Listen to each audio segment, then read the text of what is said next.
लोगों को बता दें, हम दोनों भाई बुंदेलखंड के ही हैं। हाँ, लेकिन अब ये वृंदावन वाले हो गए, हम बागेश्वर वाले हो गए।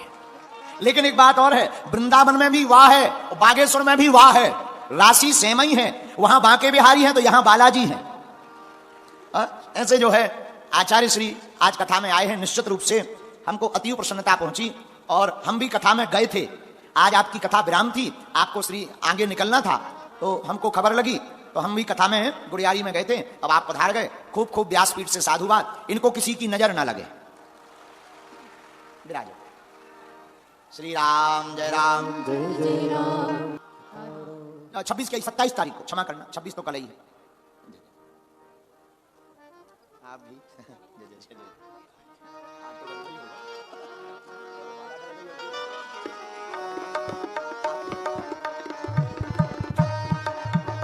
जब महाराज जी ने हमें माला डाली, हमने महाराज जी को माला डाली, तो हमने महाराज जी के कान में कहा बरमाला हो गई। लेकिन आज तो गजबी हो गई, महाराज जी अंगूठी लेके आए। अब हमका एंगेजमेंट, महाराज जी धीरे से बोले महाराज जी वो बरमाला थी, ये एंगेजमेंट है। अब बाकी तुम पूछ लेना, डेट भावरों वाली है।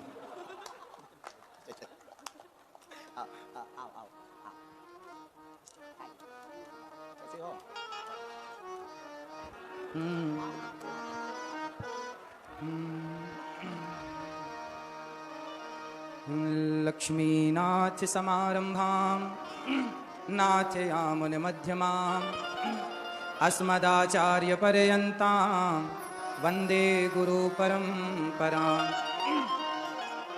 जय जय श्री राधा रमण, जय जय नवल किशोर, जय गोपी चित्तचोर प्रभु, जय जय माखन चोर। बोलिए भक्तवत्सल भगवान की जय जय श्री राधे, जय जय श्री राधे, जय जय श्री राधे। बोलिए बागेश्वर सरकार की, बागेश्वर धाम की, गौरी गोपाल भगवान की, श्री वृंदावन बिहारी लाल की जय जय श्री राधे। छत्तीसगढ़िया सबसे बढ़िया। बोलिए कौशल्या मैया की, माता कौशल्या मैया की पावन नगरी, रायपुर की पावन धरती। और आज आप सभी सुंदर सी पावन सी श्री हनुमान जी की पावन कथा श्रवण कर रहे हैं पूज्य महाराज जी के श्री मुख से। पूज्य महाराज जी के चरणों में दास अनिरुद्ध का कोटि कोटि नमन, कोटि कोटि प्रणाम। पूज्य हमारे बड़े भैया पूज्य महाराज जी बहुत सरल, बहुत सहज, हम सभी के हृदय में जो भक्ति का दीपक जलाने का कार्य कर रहे हैं वो अद्भुत है। आज की पीढ़ी में, आज के युवाओं को जो शिक्षा स्कूल कॉलेज में यूनिवर्सिटियों में नहीं मिल पाती, वो शिक्षा सहज में महाराज जी प्रदान कर देते हैं। वह दिव्य अनुभूति, दिव्य ज्ञान पूज्य महाराज जी की दिव्य वाणी से हम लोग प्राप्त कर लेते हैं। भगवान की बहुत बड़ी कृपा है कि आज जो कार्य काल है, वर्तमान में जो भारत की स्थिति है, हमें लगता है कि ये सचमुच भगवान राम के आने के पहले जैसे देवी देवता आ जाते हैं। जब भगवान राम का जन्म हुआ ना, तो जोग लगन ग्रह बार तिथि सकल भय अनुकूल, सारी सब चीजें अनुकूल हो गई और देवी देवता सब अपने अपने रूप बदलकर अयोध्या में अयोध्यावासी बनकर, मथुरा वृंदावन में ब्रजवासी बनकर भगवान का परिकर प्रकट हुआ। ऐसे रामलला आए, उसके पहले परमात्मा ने, भगवान ने ऐसे महान संतों को, दिव्य विभूतियों को भारत में यत्र तत्र सर्वत्र भेज करके पहले एक दिव्य सुंदर सा भगवान ने माहौल बना दिया।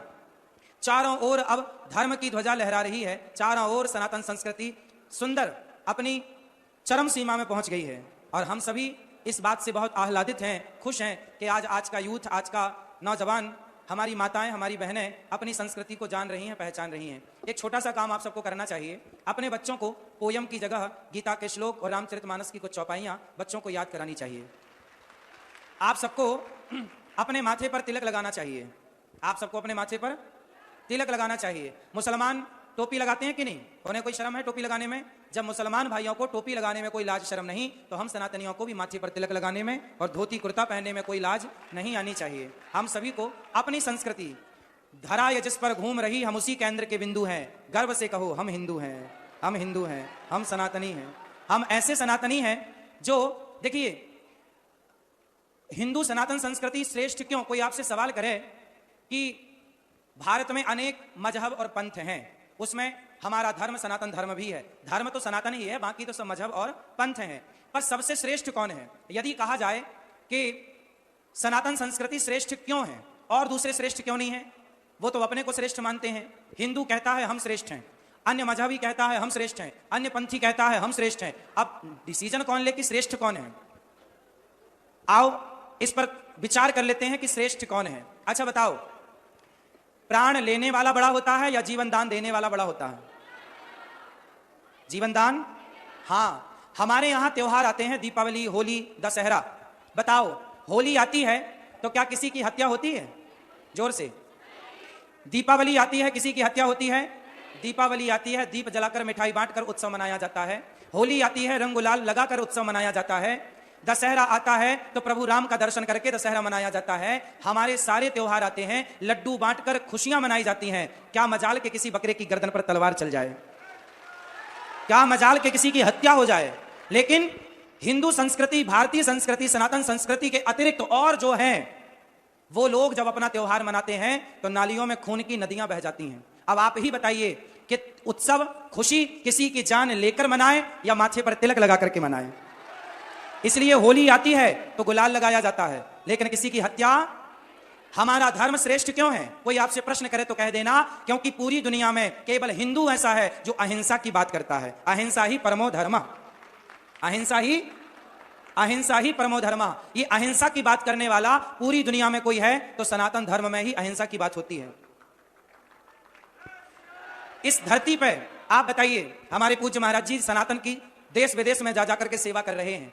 इनके माध्यम से कितने लोगों की शराब छूट गई, कितने लोगों का मांस छूट गया, कितनों की बिगड़ी जिंदगी बन गई। इन्होंने आज तक केवल ये बताया है कि हमें प्राणों की रक्षा करना है, प्राणों का हरण करना इन्होंने कभी नहीं सिखाया। हमारी संस्कृति, हमारा कोई भी धर्म गुरु, कोई भी संत हमारे को दया पहले सिखाई जाती है। दया धर्म का मूल है, पाप मूल अभिमान, और तुलसी दया ना छोड़िए जब तक घट में प्राण। इसलिए आप भी अपने बच्चों को अपने धर्म के बारे में बताओ। अच्छा, आप सनातन धर्म को कितना जानते हैं?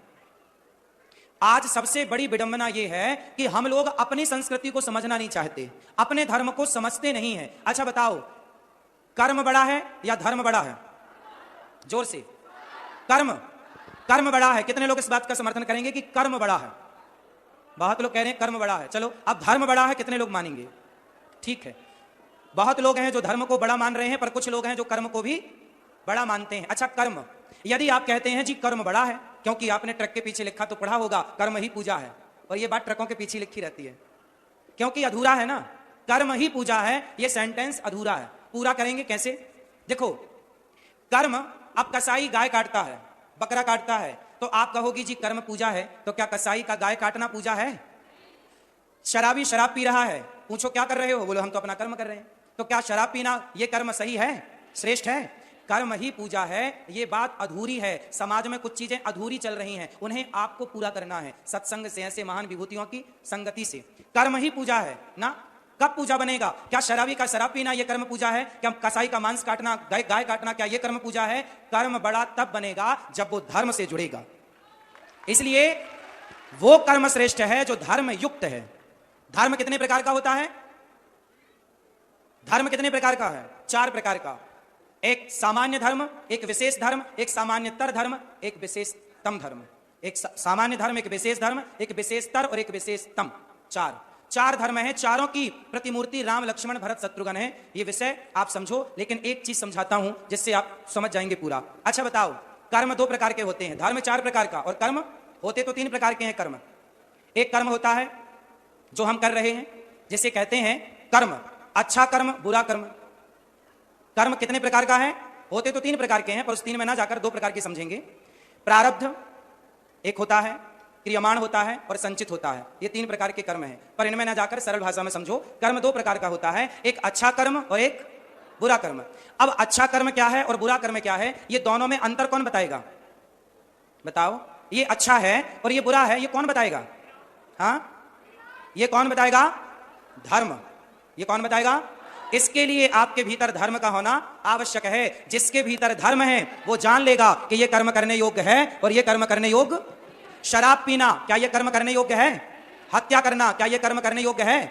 फिर जो कर्म त्यागने योग्य हैं वो त्याज्य कर्म हैं, उन्हें त्याग दीजिए। उन कर्मों को कभी ना करिए। जो कर्म करने योग्य है वो कर्म करिए। और करने योग्य कर्म में मन तब लगेगा जब भीतर धर्म होगा। धर्म ही आपको सही कर्म की ओर प्रेरित करता है।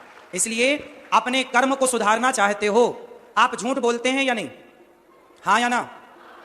तो झूठ बोलना पाप है, नदी किनारे सांप है, किस किसने सुना है? झूठ बोलना पाप है, नदी किनारे सांप है और काली मैया आएंगी और घींच काट के ले जाएंगी।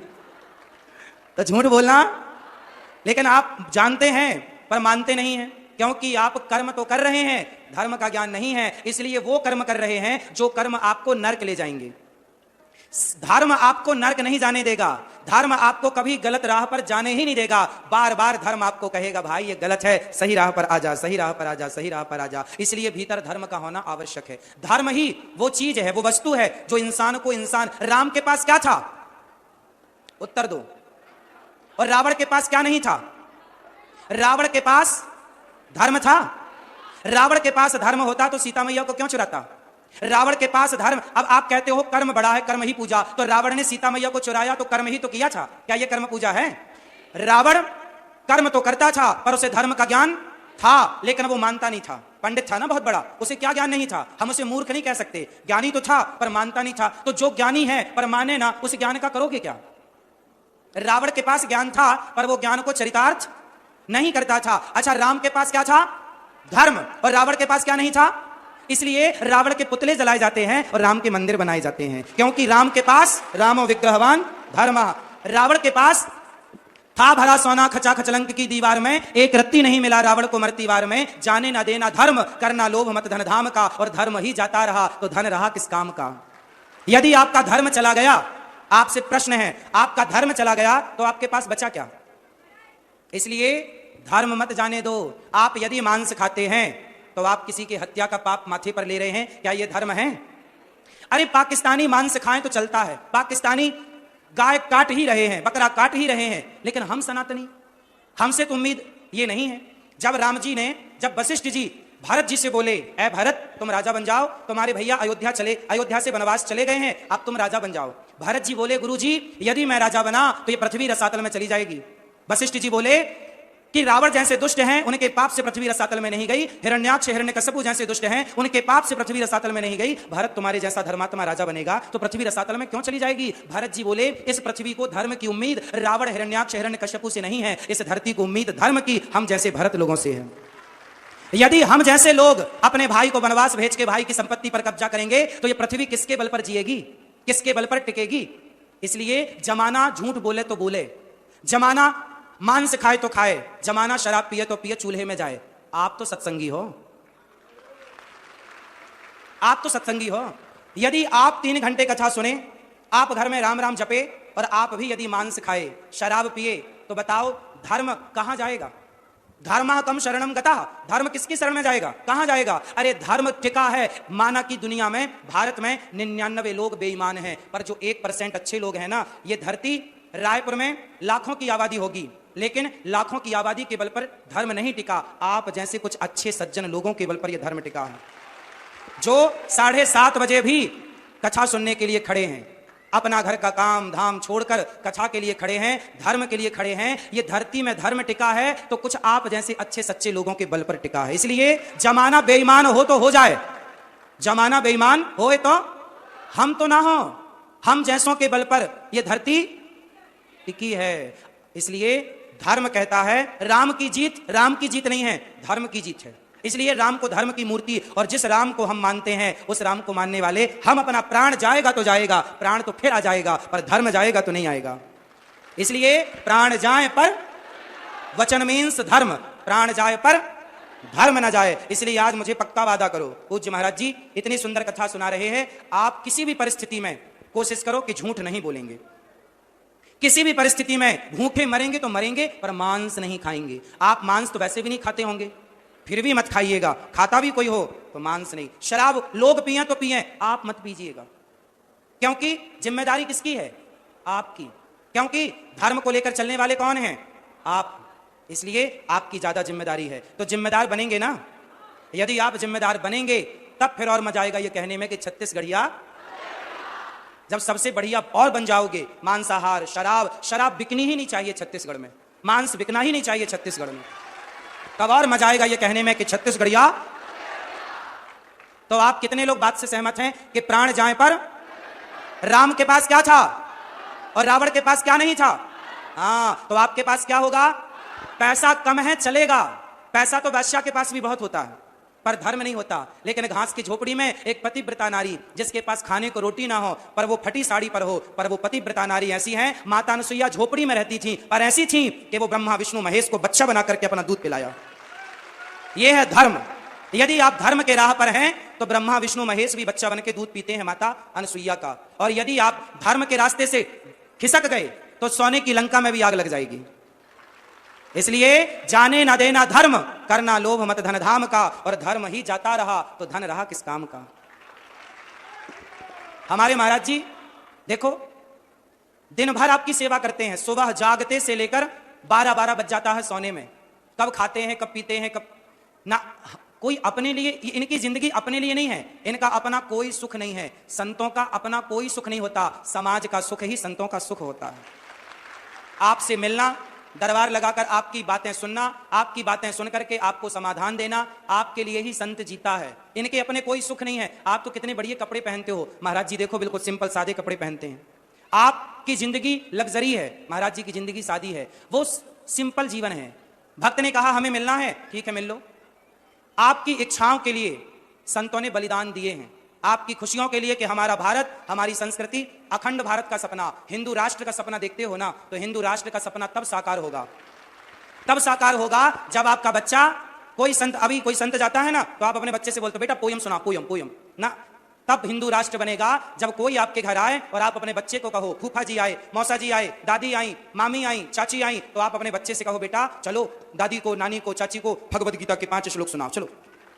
जब आपके बच्चे गीता के श्लोक सुनाने लग जाएंगे, रामचरितमानस की चौपाइयां सुनाने लग जाएंगे, कल 26 जनवरी है, 26 जनवरी में हम राष्ट्रगान गाते हैं, देश के लिए गीत गाते हैं, हमें भगवत गीता भी गाना चाहिए, हमें रामचरितमानस की चौपाइयां भी गाना चाहिए। और गीता केवल अदालतों में ना हो कि हम गीता पर हाथ रख के कसम खाते हैं, जो कहेंगे, सच के सिवा कुछ नहीं कहेंगे। जो गीता सुना नहीं, जाना नहीं, समझा नहीं, वो कितना झूठ बोलेगा गीता पे हाथ रख के भी। इसलिए गीता को अदालतों की जरूरत नहीं है, गीता को बस्तों में, बच्चों के बस्तों बैग में जाने की जरूरत है, स्कूल में सिलेबस में पढ़ाने की जरूरत है। यदि बच्चे गीता पढ़ेंगे तो अदालत, कोर्ट कचहरी तक जाने की संभावना ही खत्म हो जाएंगी। यदि हिंदू राष्ट्र चाहते हो तो अपने बच्चों को गीता पढ़ाओ, और केवल पढ़ाओ ना, गीता जियो, अर्थात गीता की राह पर चलो,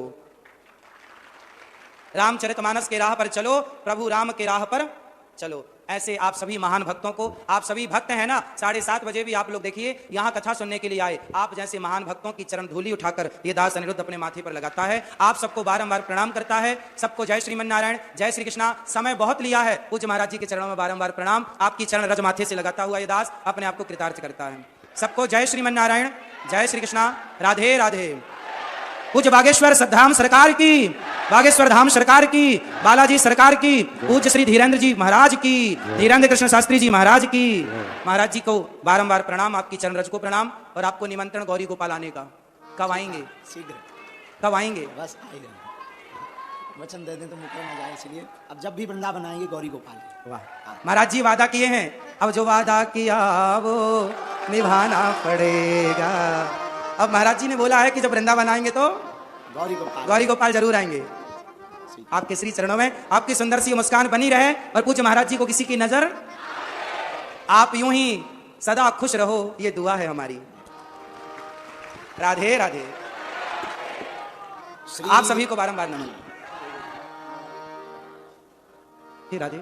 हमारे बसंत भैया के लिए सुंदर तालियां।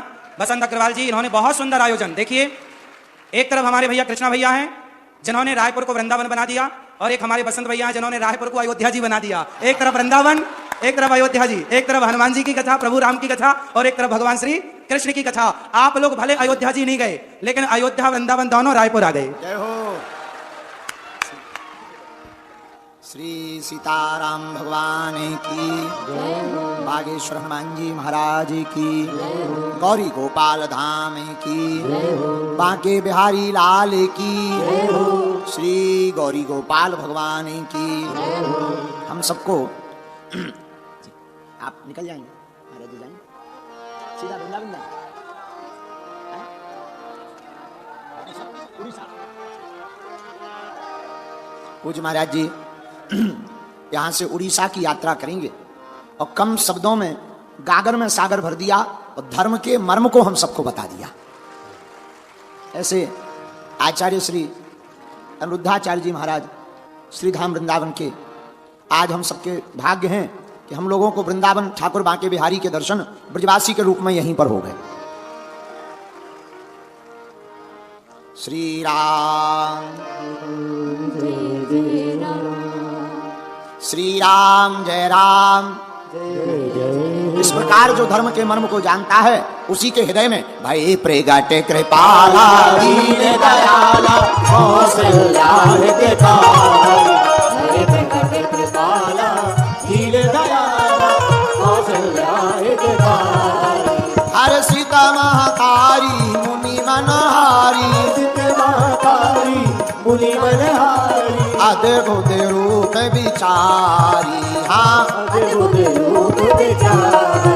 सीताराम सीताराम सीताराम सीताराम सीताराम सीताराम सीताराम सीताराम सीताराम सीताराम सीताराम सीताराम सीताराम सीताराम सीताराम। आप लोग भी अपने मन में श्री सीताराम जी को प्रकट करो, मन को अयोध्या बनाओ, धर्म और कर्म के रास्ते पर चलो, बड़े चलो, वीर तुम बड़े चलो, धीर तुम बड़े चलो, आगे बढ़ते रहो। यही हम भगवान